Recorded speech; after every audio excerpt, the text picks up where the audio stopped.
Welcome back to quite a very different topic to the ones that we usually cover. So, without further ado, let's talk about Clarisse LaRue and how to write a bully to friend arc.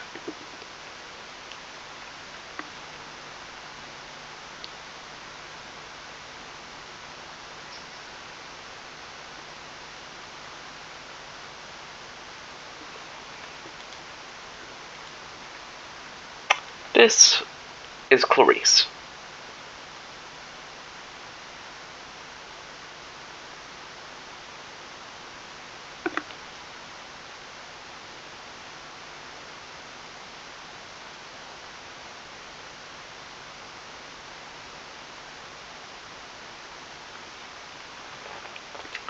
Played by Dior Goodjohn in the current Disney Plus TV show adaptation of Percy Jackson. And given that hopefully in November we'll be getting Season 2, which will have quite a focus on Clarisse, I thought it would be a good opportunity to talk about this character. And spoilers ahead for the entire first Percy Jackson series.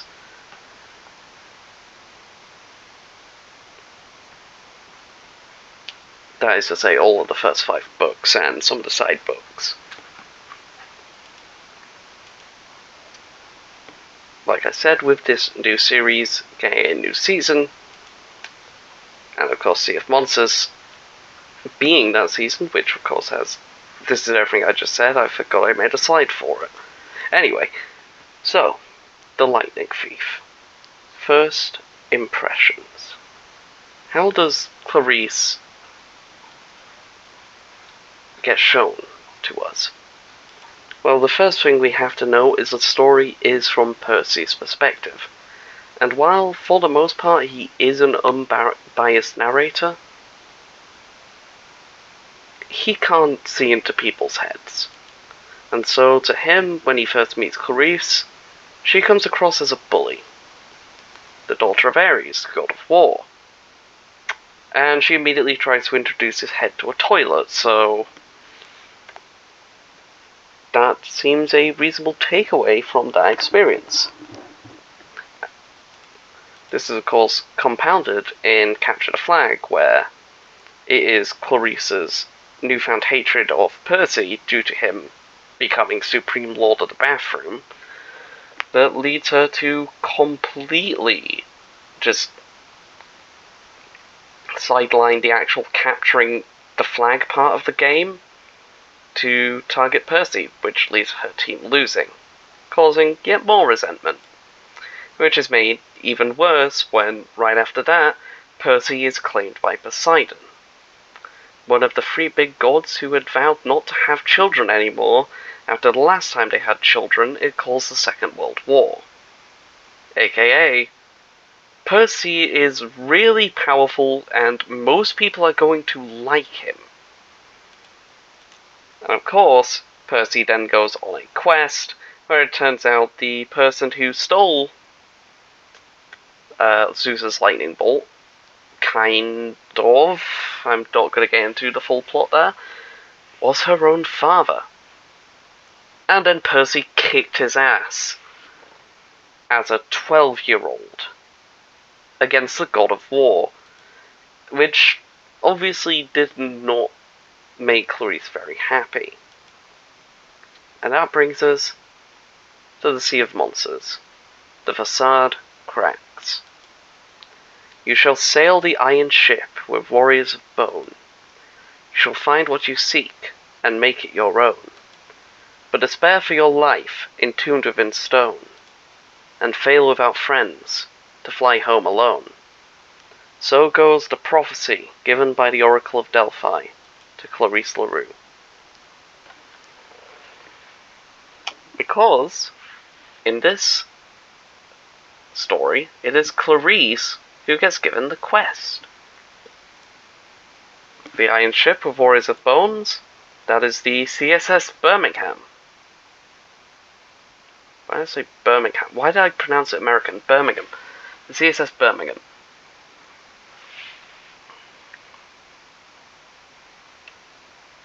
But keep an eye on that last line.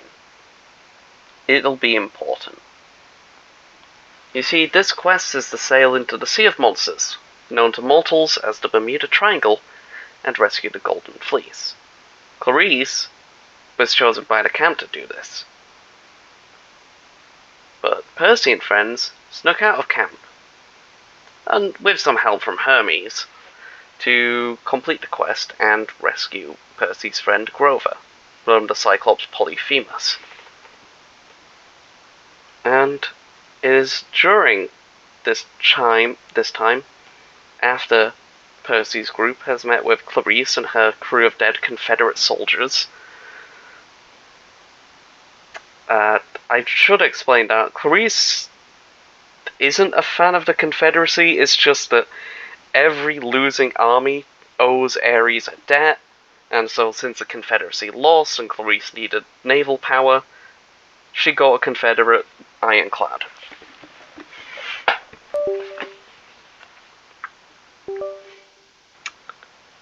And so, it's here where we get this. I stuffed my few belongings that survived the Hydra into a sailor's canvas knapsack and slung it over my shoulder. Had a sneaking suspicion that one way or another, I would not be spending another night aboard the CSS Birmingham. I was on my way upstairs when something made me freeze. A presence nearby. Something familiar and unpleasant. For no particular reason, I felt like picking a fight. I wanted to punch a dead Confederate. The last time I'd felt like that kind of anger. Instead of going up, I crept to the edge of the ventilation grate and peered down into the boiler deck. Clarisse was standing right below me, talking to an image that shimmered in the steam from the boilers. A muscular man in black leather biker clothes, with a military haircut, red-tinted glasses, and a knife strapped to his side. My fist clenched. He was my least favourite Olympian. Ares, the god of war. I don't want excuses, little girl, he growled. Yes, father, Clarisse mumbled. You don't want to see me mad, do you? No, father. No, father, Ares mimicked. You're pathetic. I should have let one of my sons take this quest. I'll succeed, Clarisse promised, her voice trembling. I'll make you proud. You better, he warned. You asked me for this quest, girl. If you let a Slimeball Jackson kid steal it from you. But the oracle said, I don't care what it said, Ares bellowed, with such force his image shimmered. You will succeed. And if you don't... He raised his fist. The info he was only a figure in the steam, Clarisse flinched. Do we understand each other? Ares growled. The alarm bells rang again. I heard voices coming towards me, officers yelling orders to ready the cannons. I crept back from the ventilation grate and made my way upstairs to join Annabeth and Tyson on the spar deck.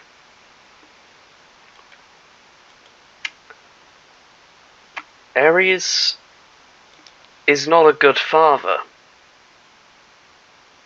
And now, a lot of Clarisse's bullying behaviour makes more sense. She's punching down. Because how do you punch up against a god and your father?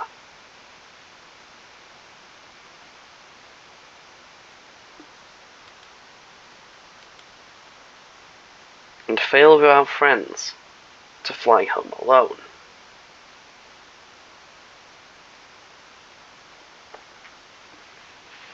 Because Percy overheard that conversation, although he doesn't mention it, he has begun to understand Clarisse, as we the audience are too. And by the time they reach Miami with the Golden Fleece, they realize it's too late for us to get back to New York by tonight to save Talia's tree from being poisoned. Did I say Talia? I meant Thalia. Thalia's tree from being poisoned.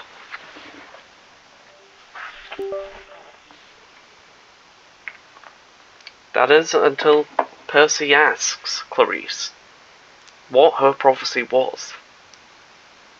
And especially that final line, Clarisse thinks she's failed. But Percy realizes they have enough money for one person to catch a flight. He hands Clarisse the golden fleece, and she heads to the airport.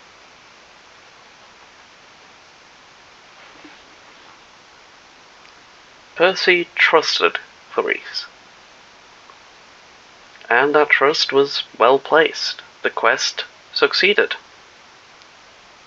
And fail without friends. And then she flew home alone.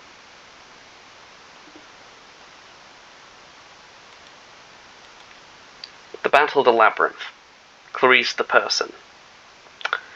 Okay, you might have noticed we're skipping Titan's Curse. That is because Clarisse does not appear in that book, other than it just being briefly mentioned that she was off doing a quest. That quest was into the labyrinth, as in the mythological labyrinth that held the Minotaur, except now it has started spreading like a second skin under the entire planet. Luke, the demigod who had turned and was working for Kronos to try to bring down Olympus, had sent spies into the labyrinth, trying to find a way to get inside of Camp Half-Blood's magical border through the labyrinth. One such spy was Chris Rodriguez, and his time in the labyrinth drove him to insanity.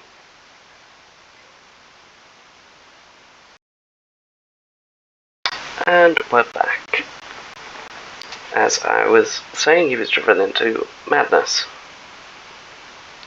But he'd stumbled out the labyrinth, next to Clarisse's house in Texas, and so he was brought to Camp Half-Blood, and eventually had his madness cured by Dionysus. And this is where we see a very different side to Clarisse. Because Clarisse wasn't just caring about Chris for the sake of caring about Chris. She was in love. And after his madness was cured, they started a relationship.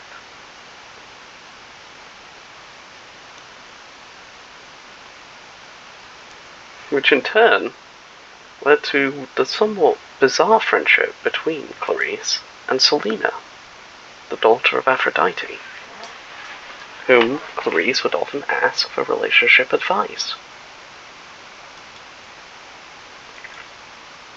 The Stolen Chariot, Clarisse's Fears. The Stolen Chariot is a short story that takes place between the Battle of the Labyrinth and the Last Olympian. And in it, Clarisse is tasked with taking her father's war chariot to his sacred temple, the USS Intrepid. But along the way, the chariot is stolen by her half-godly brothers, Phobos and Deimos, the gods of fear and terror.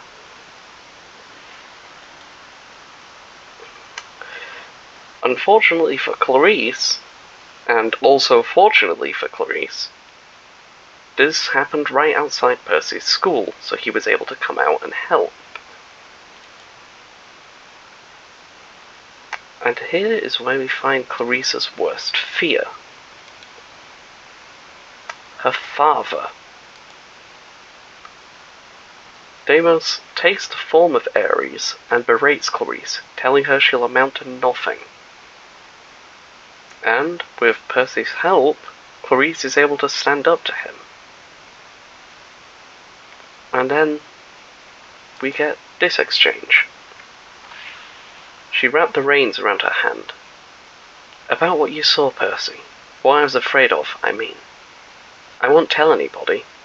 She looked at me uncomfortably. Did Phobos scare you? Yeah, I saw the camp in flames. I saw my friends all pleading for my help, and I didn't know what to do. For a second I couldn't move. I was paralyzed. I know how you felt. She lowered her eyes. I guess I should say, the words seemed to stick in her throat. I wasn't sure Clarisse had ever said thank you in her life. Don't mention it, I told her. I started to walk away, but she called out, Percy? Yeah. When you, had that vision about your friends. You were one of them, I promised. Just don't tell anybody, okay? I'd have to kill you. A faint smile flickered across her face. See you later. See you. I headed off towards the subway. It'd been a long day. I was ready to go home. The Last Olympian. Clarisse's Achilles era. So, we've reached the final book. The Battle of Manhattan is in full swing. And yet, the Ares cabin aren't present. Clarisse, holding a grudge against the Apollo campers, has refused to bring her cabin to the wall. It's only after the death of Selena that Clarisse heeds the call to action and begins to fight the Ethiopian dragon. And if you didn't know, this is a reference to the Patroclus and Achilles during the Trojan War. Just less gay romance. There could definitely be a full video about how the Percy Jackson books mirror actual Greek mythology and use that to heighten the story further. Like, the entire last book is literally just the Trojan War. But it is Clarisse's anger at the death of Selena that leads her to gaining the blessing of Ares and soloing a giant dragon.